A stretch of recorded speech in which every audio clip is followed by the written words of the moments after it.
Vamos lá então. Quem me contava histórias é a minha avó. A minha avó é uma rosa perfumada. Foi ela que me ensinou estas duas adivinhas engraçadas. É uma rosa perfumada com 95 anos. E na minha casa, é na noite de Natal que se contava histórias. Na minha casa somos muitos manos, muitas manas, cada um de sua qualidade e feitio. E a noite de Natal, como todas as casas, a gente tem mania que se reúne a família, que é uma coisa muito bonita, está todos juntos na minha casa. Errado. Acaba sempre tudo à porrada, à chapada. Porque vem uma tia que dá uma prenda pobre e a gente quer prendas ricas. Quer dizer, eu vou explicar. A minha mãe cozinha a tarde toda, carne de porco com ameijas e bacalhau com natas. E a gente bacureja toda até às 3, 4 da manhã. A partir das 4h30 fazemos o concurso da reata de Pedro Malino. E ganha sempre o mesmo ano, porque tem, quando dispara as bombas, até as bordas do rabo lhe batem palma. Eu sou mais suavezinho, bato, toco aos sinos da igreja e depois... E coalho o bacalhau. E o pior é que a gente está todos reunidos, todos a comer à vara larga e tem uma tia rica que tem uma vivenda, 2, 3 vivendas, quer que eu diga que tem 4 vivendas no Algarve, vivendas boas, com quartos, com casas de banho, até tem uma que tem 5 quartos, 3 casas de banho, tem piscina e tem acesso a uma praia. E que é uma maravilha. E a mulher é rica e só nós somos os manos e as manas, aos manos oferece cueca de gola alta. Eu vou explicar, a cueca de gola alta é uma cueca que a gente puxa acima, faz uma blusa de manga à cava com a tujeira do peito saindo para fora. Parece que a gente é um condutor de caminhões das autoroutes de França, com uma tatuagem dizendo Barbinha, I love you. Eu já falo da minha Barbinha, que é uma namorada que eu tive quando tinha 18 anos, tinha um bigode maior que o meu. E então quando ela beijava, não beijava, fazia faísca. E então o que aconteceu é que todos os anos a minha tia vinha e oferecia o rei das cuecas e meu pai dizia obrigado à tia, o quanto tem intenção. O quanto tem intenção. E a gente tinha que se levantar e dizer obrigado tia, era mesmo o que eu estava a precisar para a minha estabilidade psicossomática, cognitiva, social, familiar, política, um par de cuecas gola alta. E assim, estas cuecas não era nada na vida, tia. E meu pai diz, assim está bem. E todos os anos ofereceu o rei da cueca. Aliás, até ofereceu um perfume à minha mana, que quando casou, o perfume não tinha marca. E quando casou, a minha mana usou na noite das núpcias. Despisse, quando o marido a cheirou, caíram-lhe as bagalhetas. Ainda hoje nos encontrou, matematicamente falando, não é um homem, é um conjunto vazio. E então a gente tinha que estar sempre a agradecer porque o meu pai fazia força. A minha avó é que dizia sempre, boa intenção era ela emprestar a casa do Algarve à gente para passar férias. E ela dizia, mas essa é uma mulher rica, vocês não são pessoas para frequentar os meus meios sociais, as minhas casas do Algarve. Eu tenho uma vivenda que tem 5 quartos, 3 casas de banho. E a minha avó dizia, há até que ver 3 retretes. Uma é para cagar, a outra é para pensar e a terceira é para cagar pensando, com certeza. O pior é que a minha tia insistia naquela peça de roupa, mas houve um ano que ofereceu uma cueca gira, que era uma cueca verde fluorescente, que aquilo parecia um farol empontado ao sentido delas. E eu, na altura, tinha a minha Barbinha, que era uma moça, tinha um bigode maior que o meu, e então era um amor muito faiscador, fazia incêndios. A gente não podia passear uma floresta, começava tudo a arder. Estão a perceber? Eu tinha que esconder tudo que não vinha a PJ dizer que a moça era a culpada. E então eu fui mostrar uma cueca verde fluorescente, uma bota de borracha vermelha que eu tinha, desentupidor de sarjetas, auxiliar de segunda classe na junta de freguesia, e eu vou mostrar a minha Barbinha. Toda estava sexy, toda estava bela, toda estava amarela. E vou-lhe bater à porta e digo, Barbinha, sou eu. Anda cá a ver o que é um farol a luzir. Ela abre o postigo da porta e diz, quieto aí. Ela era muito meiguinha. Quieto aí. Despacha-te lá. Anda cá a ver. E aí tira o primeiro botão das calças. Gostas ou não gostas? Ai, filho. Diz o segundo botão das calças. Gosta ou não gosta? Ai, filho. Quando tira o terceiro botão das calças, as calças caem. E ela ficou olhando. Ai, mãe. E ela disse, tô aí.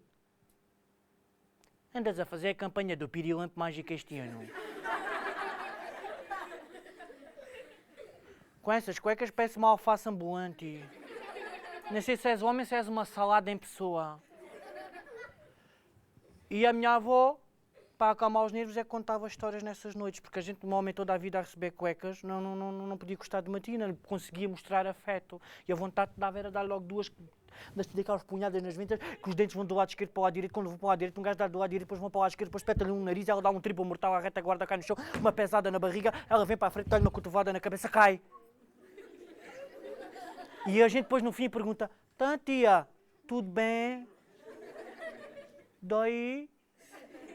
E então a gente não podia fazer isto então para acalmar, porque a minha avó dizia sempre, não se bate os mais velhos. E a minha avó é que nos contava histórias, umas sérias, outras divertidas. E houve uma que ela contou muito engraçada. Foi a primeira vez que ela dá um beijo de boca, língua molhada, na boca de ser namorada. Porque antigamente as pessoas quando namoravam não podiam dar assim, beijo de boca como é hoje. Primeiro, o namoro tinha duas fases. Primeiro era ela à janela e ele à rua. Olhando assim, coitado, dá de cabo da coluna. A vida toda... Aliás, eu conheço uma pessoa que namorou 15 anos à janela, tinha assim a cabeça inclinada.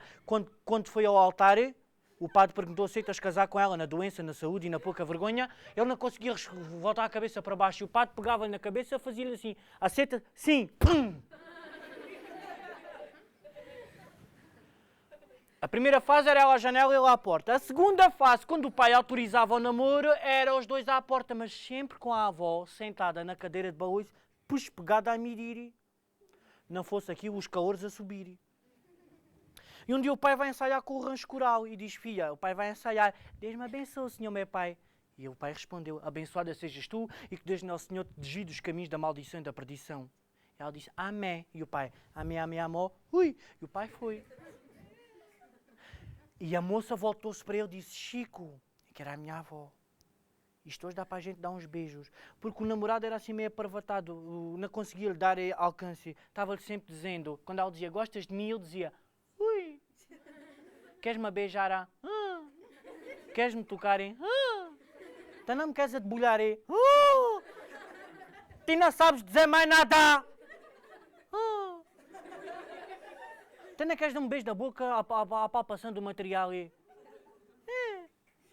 ela disse: tu de casa não casas. Então, e ao fim de 3 anos de namoro, de um para aqui, um para ali, ela disse: olha, te casas comigo, caso-me com o primeiro que aparecer à esquina. E foi assim que eu não fiz mais nada, embudou-se. E andava nas ruas da vila de Serpa, que era a vila da minha avó, embudado. Vê um primo de Lisboa que lhe pergunta: Chica, até o que é que tu tens? Gosto dela, a ti o que é que lhe dizes? Dê-lhe um beijinho. Olha, agora há uma moda moderna em Lisboa, é cuecas. Tu não precisas dizer mais nada. Então o que é, primo? Pergunta-lhe o Chico. Cuecas é uma coisa que a gente veste debaixo das calças. Primeiro cria ansiedade e depois dá-lhe com a liberdade toda junto. Até mostra lá, o primo despia as cuecas e mostrou-lhe. E era já uma cueca boa, com medalha amarela à frente e medalha castanha atrás. Ricamente homenageado. Atados mesmo está as cuecas que vão mandar fazer no alfaiate. E quando ele pega nas cuecas, vai a fugir para ir bater às 4 da madrugada à porta do alfaiate. E diz-lhe o primo: olha, espera, não comes flanela. A flanela faz borboto. Quando destes as cuecas, parece ter as bagalhetas, parece uma amendoeira em flor. A moça olha para ti e só cheira a boas, naftalina. Vai lá, filho. E ele pega na cueca, às 7 da manhã bate à porta do alfaiate. Sou eu. Faça-me aí 10 metros de tecido em cuecas. O alfaiate nunca tinha visto um par de cuecas na vida. Gastou 1 metro e disse: olha, filho, ficou aqui 9 metros à espera, que ninguém ainda não sei bem como é que se faz isto, mas já está aqui 1 metrinho gasto e isto está bom, veste a cueca, vai já mostrar. E eu estou contente de dizer à minha avó que gostava dela pela primeira vez, ia dizer mais qualquer coisa. Pela primeira vez ia dizer mais do que... Veste a cueca, veste a calça. Vai ladeira abaixo para dizer a ela que gostava dela, mas teve azar. A meio caminho, dei-lhe um ataque de borreira. E ele teve azar, sentiu aquela picadazinha, trepicadazinha, tem que salvar a cueca. Para debaixo de uma oliveira, desce para as calças, desce para as cuecas, pendura as cuecas no ramo de uma oliveira e ali faz a larada. Extremou 3 hectares de coentro, só não apanhou subsídio porque não apresentou o projeto. Limpa o cu às ortigas para ir mais assanhado, dizer que gostava dela. Leva lá a Aninha elumbrando, com a pressa dizer que gostava dela. Veste a calça e vai a fugir desalvorado. E a cueca fica pendurada sozinha no ramo de oliveira, dançando. Ele bate lá à porta e diz: Marizefa! Anda cá já que queres ouvir falar aí? Vais ver o que é, poesia toda junta. Ela abre a porta e diz: Toi, o que é? Não quer mais conversas. Tira o primeiro botão das calças. Gostas ou não gostas? Ai filho, parece que estás a falar melhor agora. Tira o segundo botão das calças. Gostas ou não gostas? Ai filho, nunca a poesia rima tão bem. Tira o terceiro botão das calças. Gostas ou não gostas? As calças caem.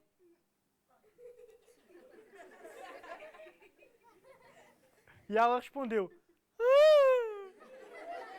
Eu disse, devagar, filha, devagar. É que lá em casa ainda estou mais 9 metros à tua espera. E depois, finalmente, ele pede-lhe namoro e tiver autorização. Primeira fase, ela à janela, ela à porta. Segunda fase do namoro, estão os dois cá em baixo, com a avó a medir. O pai, naquela noite, vai ensaiar com o rancho e ela diz, Chico, isto calhando dá para a gente dar aqui uma apalpação. Assim, a tocar no material, o que é que tu dizes? Até que é que a gente faz à tua avó? E ela disse, mete 5 medrões no chá da velha, cá dá piruetas para 15 dias na cadeira de balanço. E assim foi. O pai parte, ela mete os medrões no chá da velhota e assim é. A velhota deixa-se dormir a ressonando. E finalmente chega a altura dos beijos. Só que ao princípio eu nunca tinha dado um beijo de boca molhada. Ela punha os beiço com beiço, roça de boca, mas já era muita umidade produzida, escorregavam e ela, quando escorregava, dava-lhe cabeçadas na testa.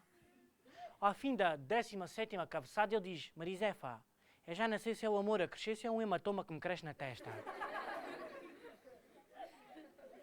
Ela, pelo não fugir, agarrou pelas orelhas. Atencha a boca dele na boca dela. Atencha-lhe a boca, mete-lhe a língua pela boca adentro, lava-lhe o maxilar superior, tira 2 casquinhas de tremoço que estavam encaixadas no maxilar, tal e qual, desentope-lhe os incisivos, mete-lhe a língua nas amígdalas, começa a... E ele diz aqui, Maria, escuta lá, estás a berrar ou tocar o hino da igreja? Eu não me apetece ir à missa. Ela mete-lhe a língua para o esófago abaixo, vai acima, vai abaixo, sobe e a recuxa, vai acima, vai abaixo, diz, escuta lá! Estás a beijar ou a aspirar o chão da sala de jantar? Quando ela para com a língua no estômago, diz, Chico, o bacalhau do almoço estava salgado, não estava porra? Quando ela dá em a recolher a língua, finalmente começam-se a beijar, a apalpar. Ela sente a bandeira dele a querer desfraldar. Ele sente a caravela dela a querer ir ao mar. 2 amigos, 2 amantes delirantes, querendo descobrir a América e prontos a largar o porto, e ela abre um olho e vê o pai dela a subir a ladeira. Chico! Chico! Chico! Eu já costas a minha joelha, bandeira desfraldada. Chico! Ele, meu pai, repuxa as calças, não há problema. Não repuxa, assim, de repente, senão meu pai vai notar. E ele diz, até e agora? Vai notar o quem? Fica agora à espera de ter pai com a calça pendurada à meia joelha e com o maço armado. Digo-lhe, boa noite, aí está um fresquinho tão bom.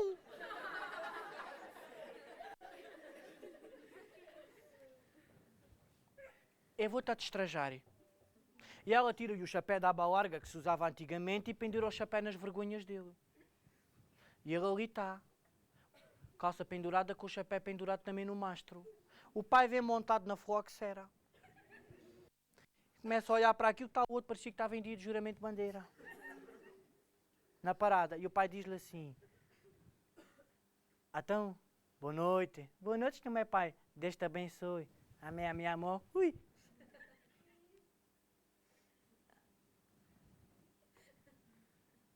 Teu chapézinho é de qualidade. É. O tecido é bom. Às vezes arranha na cabecinha.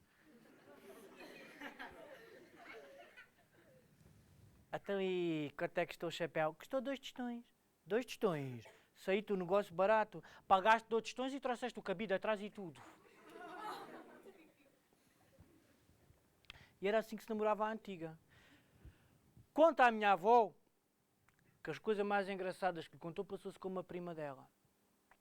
Que era Italvina Maria Laranjeira, que era irmã de Eugênia Maria Laranjeira, e irmã de outra, que era Engrácia Maria Laranjeira, que eram primas eram tias, aliás, de uma sobrinha, tias de uma sobrinha, que era a dona Custódia Maria Laranjeira. E diz destas coisas à antiga, que era uma mulher que estava casada e ao fim de 3 anos é a conta que Deus fez para fazer o primeiro balanço dos casamentos. A mulher estava triste. O marido não ajudava a fazer nada em casa. O marido não passava a ferro, não é como os homens de Alvito, gostam de passar a ferro, lavar a louça. Há homens que quando vêem um detergente para a louça até choram de emoção. Gostam de ir às reuniões da escola. Aliás, havia uma senhora, minha amiga, que dizia, eu gosto de ir às reuniões da escola da Associação de Pais. Não percebe é porque é que a Associação de Pais chama a Associação de Pais só lavam mulheres. E se aparece lá o homem, as mesmas mulheres ficam a pensar, ou é maricas ou leva a porrada da mulher. E disse ao marido, tu não me ajudas a fazer nada em casa, tu não vais a uma reunião de escola, eu vou-me embora e sabes para onde é que eu vou? vou umas 5 dias a Fátima fazer uma excursão com as minhas amigas. O marido tinha um problema. Era fanhoso. E disse, o quê? Quem a Fátima? O quê? Quem é? Eu morri, papá. Eu não sei cozinhar, eu vou morrer à fome. Tu morrer, papá. Eu não sei cozinhar, eu vou morrer à fome. Eu vou morrer uma rapada na vida, volta a frente do cu, tenta, papá. A minha avó, tu não me ajudas a fazer nada em casa. E eu digo, não vayas. Não é bom rapaz não. Não é bom rapaz não, então. Primeiro, e a mulher não fez mais nada, com um talega às costas, entra no expresso, onde estavam todas as mulheres lá da terra reunidas para ir embora à Fátima 5 dias. E eu aos gritos na câmera, não vai! Eu não sei cozinhar! Eu não sei morrer à fome! E depois à frente da caminhonete e disse ao motorista, atropele-me que eu vou morrer de qualquer maneira. O motorista liga ao motor e diz, espere, não precisa de rerogue. Não precisa de rerogue. E acontece que a mulher está a partir e ele dá-lhe um grito e diz assim, escuta lá uma coisa! Escuta lá uma coisa! Escuta lá! O que é que eu vou cozinhar? Eu não quero fazer nada! E a mulher disse, abria a janela do autocarro e disse, faz uns bifes! Os bifes, que é uma coisa fácil de fazer! E ele perguntou, olha lá, onde é que compra um bife? E ela, na farmácia! E ele vai à farmácia comprar uns bifes e pergunta, Virrinha, morri, tem bife. Não, filha, aqui só tem comprimido. Como é que isso, corrinha? Não, no talho é que se vende. E ele vai ao talho comprar os bifes. E chega ao talho e pergunta, Virrinha, morri. Tem bife. Tenho porco por e vitela, quaisquer. Vá uma dúzia de cada. A mulher aviou-lhe 36 bifes, ele sai da farmácia, volta atrás e diz assim, Virrinha, escreva lá a receita. A mulher escreveu a receita no papel, anotou as indicações, dobra o papel, põe dentro do bolso da camisa. Quando vai atravessar o largo lá da vila, há um que chama, senta-te aqui, Chico, senta-te aqui, então, senta-te lá para dar aqui 2 dedos de conversa. E põe-se à conversa. E o amigo diz-lhe, põe-te a pau, quando aí cães rafeiros, levanta o saco dos bifes. Não, mal, põe-te a pau, não, mal, põe-te a pau. Bem dito, bem feito. Vê um cão, agarra o saco dos bifes, já está a fugir, o amigo diz, não te disse que os coitos vão o bife, porra! Eu digo, não, mal, eu não sabe cozinhar e quem tem a receita sou eu!